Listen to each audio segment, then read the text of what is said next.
You're in bed. The room is dark. The house is quiet. Everything is exactly as you left it, and then, somewhere in the hallway, something moves. Maybe it's the wind. Maybe it's the house settling. Maybe a door shifted on its own. Maybe it's nothing. You know it's nothing, but your body doesn't care what you know. Your heart already moved first. Your ears sharpened without asking. Your eyes opened wider, into a darkness that refuses to give you anything back. You're not in danger. You know you're not in danger, and still, some quiet, ancient part of you is absolutely not convinced.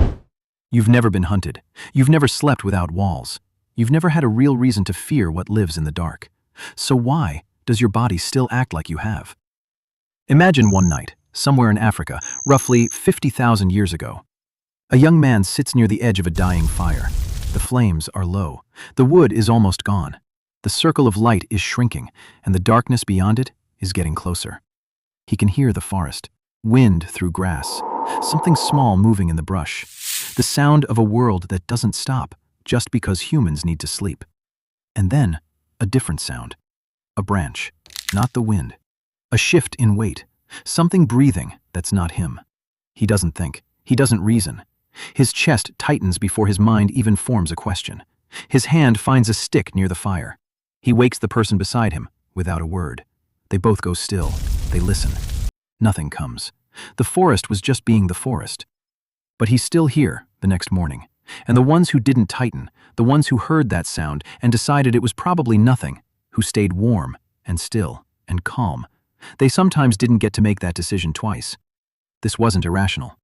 This was the only strategy that worked, night after night, in a world that had not yet invented walls. Evolution doesn't build accurate minds, it builds surviving ones. There is a system inside your brain, ancient, fast, and deeply uninterested in being rational, that treats uncertainty as danger. Not darkness itself. Darkness is just the absence of light. What it reacts to is the absence of information. Because for most of human history, when you couldn't see, something else probably could. So the brain developed a simple rule. When you can't see clearly, assume the worst, move first. Think about what that rule costs. Most nights, it cost you nothing but a faster heartbeat. The sound was the wind. The shadow was a branch. The fear was wrong. But some nights, it wasn't wrong. And on those nights, the person who panicked first was the person who survived. So over hundreds of thousands of years, the anxious brain got selected. The cautious brain got selected. The brain that refused to fully relax in the dark, that brain got selected. Again and again and again. Until that brain became standard. Until that brain became the only kind left. Until that brain became you. You live in a building with locks. You have lights you can reach in 1 second. A phone that connects you to another human anywhere on Earth at any hour. The predators are gone. The fire doesn't need to be kept alive. The darkness outside your window is just night and still.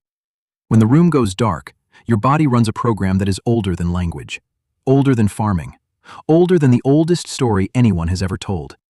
That tightening in your chest? That's not anxiety. That's not weakness. That's not something wrong with you. That's 50,000 years of people who survived sending you a message through your own nervous system. Pay attention. Not everything that's quiet is safe. You don't believe them anymore, but they're still talking, and every single night, without asking, without your permission, your body still listens. The strange thing about being human is that you carry people inside you that you will never meet. Their fears live in your body. Their nights live in your nerves. Their darkness became yours before you were even born. And because they were afraid, they stayed awake. They listened. They survived. You turned on the light just now, but they never got to.